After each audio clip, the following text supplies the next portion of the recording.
पालघरचे शिवसेनेचे पदाधिकारी अशोक धोंडी गेल्या 7 दिवसांपासून बेपत्ता आहेत।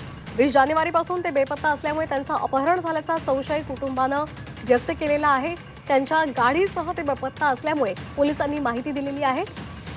अशोक धोंडी हे महाराष्ट्र गुजरात सीमा वादाचा सातत्यानं पाठपुरावा करत होते आणि त्यामुळे धोंडी बेपत्ता झाल्यामुळे स्थानिकांकडूनही वेगवेगळे निष्कर्ष काढले जात आहेत। अशोक धोंडी हे तलासरी तालुक्यातील गेवजी इथले रहिवासी आहेत।